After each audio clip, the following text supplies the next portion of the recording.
So you want to invade Russia? Then let me begin with a courtesy no other target on your list can offer. The door is open. There is no mountain wall here, no ocean moat, no fortress line at the frontier. The Western approach to Russia is a flat, open plain that armies have marched down for 1,000 years. And the three greatest armies ever assembled on this planet all walked through that door with bands playing. The finest army of the 18th century walked in, and its country stopped being a great power. The largest army of the 19th century walked in, captured Moscow itself, and came home as a column of frostbitten ghosts. The largest invasion force in all of human history walked in, and the graves of its soldiers stretch from the border to the Volga River. Russia is the most invaded great power on Earth, and that is not its weakness. That is the mechanism. Russia is a mousetrap the size of a continent. The door is open, the cheese is visible, and the trap is everything behind you. Start with the map, because in this case, the map is the defending army. Russia is the largest country that has ever existed, about 6.5 million square miles across 11 time zones, nearly twice the size of the next largest nation. Your staff sees that as a lot of territory to win. Read it instead as a lot of territory that fights. The border you cross is the narrow end of a funnel. As you advance east, the landmass widens, which means every mile forward stretches your front thinner, until the army that crossed the frontier shoulder to shoulder is holding a line twice as long with the same men. Across your path, one after another, run the great rivers, the Dvina, the Dnieper, the Don, the Volga, all flowing north to south, perpendicular to your advance, a series of moats issued by geology at no charge to the defender. And the defender's real fortress is simply distance. In Russia, there is always another mile, always another river, always a further east. You cannot outflank a country that does not end. Then there is the schedule, because Russia's climate runs a defense calendar with no off-season. Twice a year, in the autumn rains and again in the spring thaw, comes a season the Russians call rasputitsa, the time without roads, when the unpaved earth dissolves into mud that swallows boots, then wheels, then vehicles whole. And between those two mud seasons comes the winter, -20, -30, on the worst nights, -40, the one temperature where Celsius and Fahrenheit agree. But the map's most elegant trap is one your quartermasters will discover on day one. The railways are the wrong size. Russia deliberately runs its rail network on a broader gauge than Europe, which means your supply trains physically cannot roll onto Russian track. Every ton of fuel, food, and ammunition must be unloaded at the border and reloaded, or the track itself torn up and relayed by hand, mile by mile, for 1,000 miles, while the front waits. In 1941, this single detail helped strangle the largest army ever assembled, and there was a final insult inside it. German locomotives carried their water pipes exposed on the outside of the boiler, and in the Russian cold, they simply froze and burst on lines where Russian engines, built for the climate, steamed past. The country is defended by its own timetable, in its own weather, on its own rails. And one more thing before the receipts, because it is the oldest weapon in this arsenal, and it is not a weapon at all. It is a willingness. When invaded, Russia burns. Not the invader's property, its own. The fields ahead of your army, the villages that would shelter it, the supplies that would feed it, and, as you are about to hear on one occasion, its own capital city. Every plan you have assumes the prize survives its own capture. In this country, the historical record says otherwise. Receipt number 1. The year is 1708, and the invader is Charles XII of Sweden, which sounds quaint until you know that Sweden was then the military terror of Northern Europe, and Charles its warrior king, undefeated, marching at the head of around 40,000 veterans, widely considered the finest soldiers alive. He crossed into Russia to finish Peter the Great, and Peter did the thing that would become the national playbook. He declined the battle, retreated east, and stripped and burned the country as he went. The Swedes advanced through emptiness, and then the sky took a side. The winter of 1708 was the coldest Europe had recorded in centuries, birds reportedly falling frozen from the air, and in that cold wintering on the steppe, the finest army alive roughly halved without a major battle.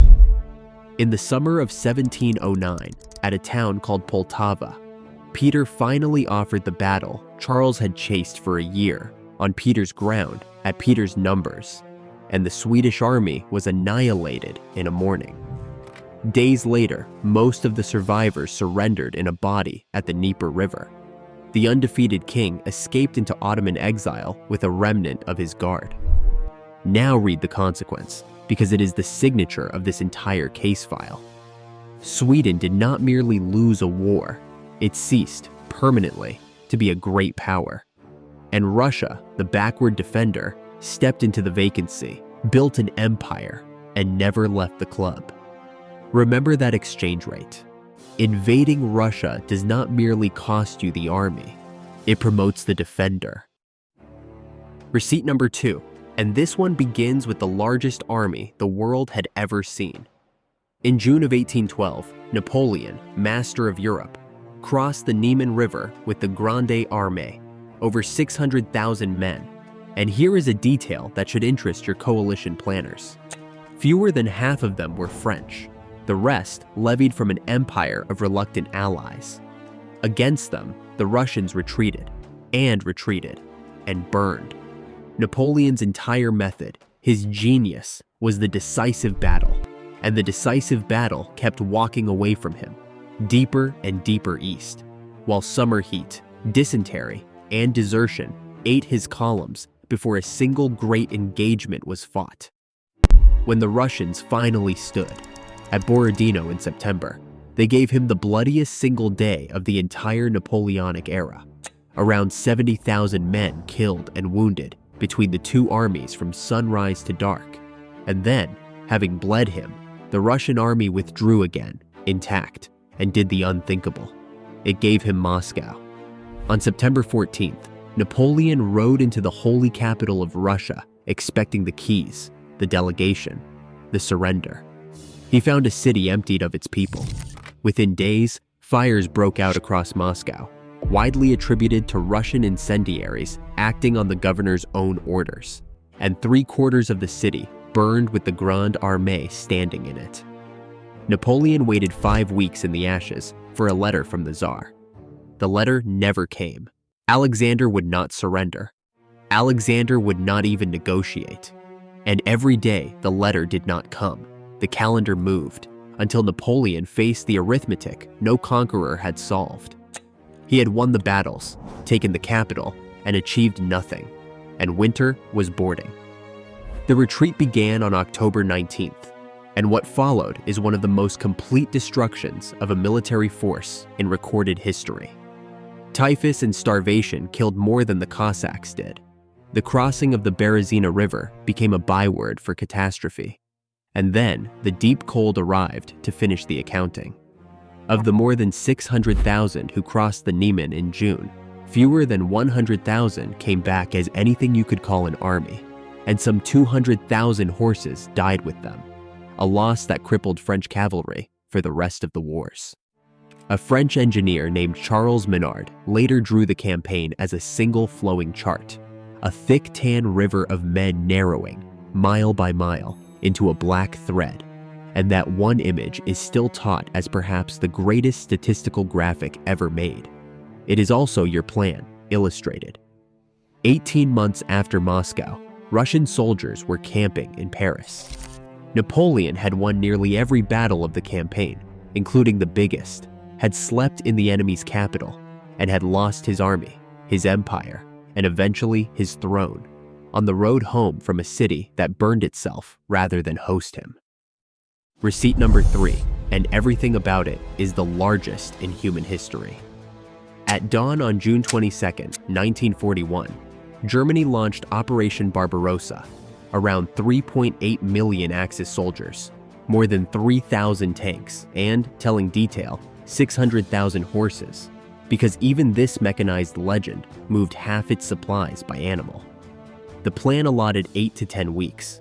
Hitler's own summary was that you had only to kick in the door and the whole rotten structure would come crashing down. And at first the door fell in exactly as promised. The encirclements of that summer remained the largest ever recorded.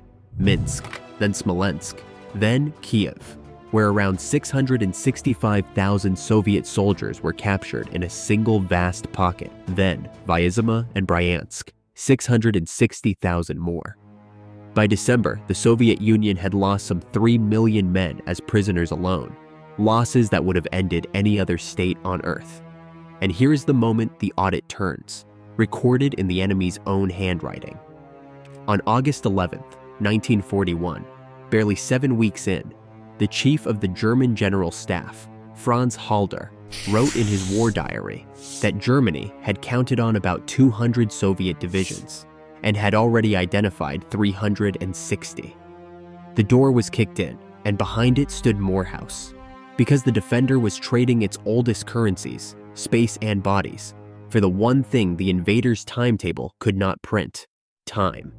And in that bought time, the Soviets executed one of the great logistical feats of all history, tearing up on the order of 1,500 factories, machines, workers, and all, and rebuilding them east beyond the Ural Mountains, beyond the range of any German bomber, where the assembly lines restarted in the snow, some reportedly before the walls were finished, and began sending T-34 tanks back west by rail.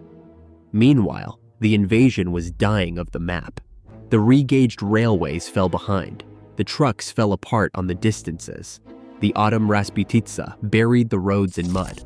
And then the winter arrived on schedule, -20 and worse, to an army that had been promised victory by autumn, and therefore had no winter uniforms, no antifreeze, no cold weather anything. German soldiers lit fires under their own tank engines to unfreeze them. More than 100,000 of them became frostbite casualties. And I owe you precision here, because the legend of General Winter flatters your planning staff into the wrong lesson. The winter did not defeat that invasion. The invasion was already defeated by distance, by mud, by the rail gauge, by 360 divisions where 200 were promised. The winter merely froze the failure in place, and on December 5th, out of the snow in front of Moscow, fresh Siberian divisions, men equipped and trained for exactly this weather, counterattacked and bent the German front backwards for the first time. What followed was not an ending, but a beginning. 4 more years of the largest war ever fought. Stalingrad, where an entire German army was sealed in a pocket and around 91,000 survivors marched into captivity, of whom only about 5,000 ever came home. Kursk, the summer of 1944, when an entire German army group was erased in weeks. And Berlin. When it was over, roughly 3 of every 4 German soldiers killed in the Second World War had died on the Eastern Front. The Soviet Union paid the heaviest price any nation has ever paid in war, around 27 million dead, soldiers and civilians together. And that number should be said plainly and left in silence. And then the signature consequence, one more time. The invader's state was erased from the map for 45 years, partitioned, while the defender's army stood in the middle of Europe. Sweden invaded, and Russia became an empire. France invaded, and Russia camped in Paris. Germany invaded, and Russia's border, for 2 generations, became the Elbe. 3 invasions, 3 promotions. Now, honesty, because your historians are clearing their throats, and this court deals in evidence. Yes, Russia has been conquered once, and your staff should study exactly who managed it. In the 1230s, the Mongols under Batu Khan burned the Russian principalities one by one and taxed them for some 2.5 centuries. And look at how. They attacked deliberately in winter, using the frozen rivers as cavalry highways. They brought no supply line at all, every rider trailing spare horses, feeding off the land. And the Russia they conquered was not a state with depth to trade, but a quarreling scatter of principalities. In other words, the only army ever to conquer Russia was an army with nothing that Russia's defenses know how to kill. No logistics to strangle, no timetable to outwait, no single road home to bury. The exception is the rule-wearing furs. And yes, one modern power did extract a Russian surrender, Germany in the First World War, at Brest-Litovsk in 1918, without ever marching on Moscow, because the Russian state had collapsed from within in revolution. Germany then lost every acre of those winnings 8 months later at its own surrender. Add the strangest footnote of all, that during an earlier internal collapse, a Polish garrison actually held the Kremlin itself for 2 years, until it was expelled by a popular uprising that Russians still celebrate as a national holiday, and the pattern closes. From outside, by force of arms, against a functioning Russian state, with a modern army, the success rate remains 0. Which brings us to today's defendant, and the first thing to say is that the map has not resigned.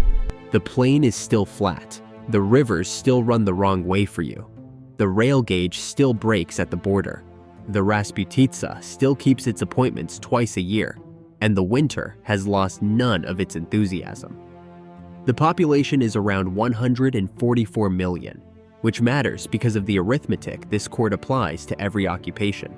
At the standard planning ratio of 20 to 25 soldiers per 1,000 inhabitants, garrisoning Russia requires roughly 3 to 3.5 million troops, which is to say more soldiers than the largest standing army on Earth currently contains, posted across 11 time zones indefinitely in the country that invented trading space for time. And the prize your accountant circled, the oil, the gas, the minerals, is wealth of a very particular kind. It only pays while it flows, through pipelines and ports in peacetime to customers.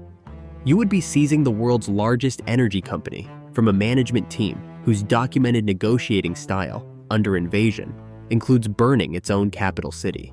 Assume the pipelines are wired by tradition, so the bill. Line 1, admission, free, and that is the trap. The open door has been the first act of 3 catastrophes. Line 2, the depth tax, a front that widens as you advance, rivers in series, and a country that simply does not end within the range of any army's supply line, as certified by the largest army ever assembled.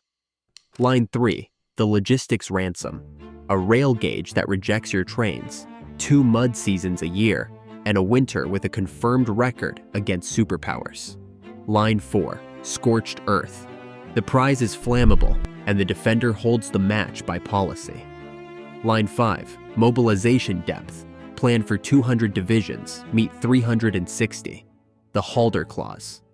Line 6, the garrison. 3 million plus occupation troops across 11 time zones, forever, which no power on earth can staff. And now the final line item, the one I promised. And notice that it is not a mountain or a fleet. Russia maintains the largest nuclear arsenal on Earth, several thousand warheads, deliverable by land, by sea, and by air.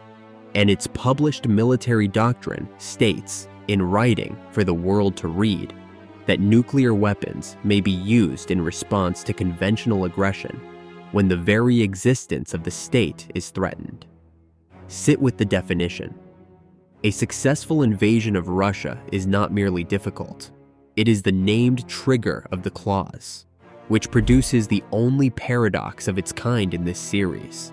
The better your invasion goes, the closer it stands to the tripwire. And so the only invasion of Russia that remains a conventional war is one that is failing.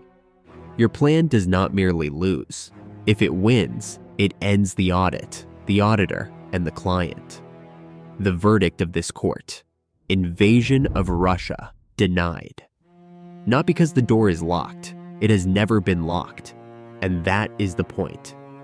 Denied on the fattest file in this courtroom, Sweden walked in and left the ranks of the great powers. France walked in, took the capital, and came home a black thread on a chart. Germany walked in with the largest army in human history and dug its graves from the border to the Volga. The only conquerors were horsemen with no supply line 8 centuries ago, and the only surrender was signed by a state already collapsing from within. Every mechanism that produced those outcomes, the plain, the depth, the rivers, the rails, the mud, the winter, the willingness to burn, is still in place. And the one addition since is a written promise that success triggers the end of the world. Case number 7 closed.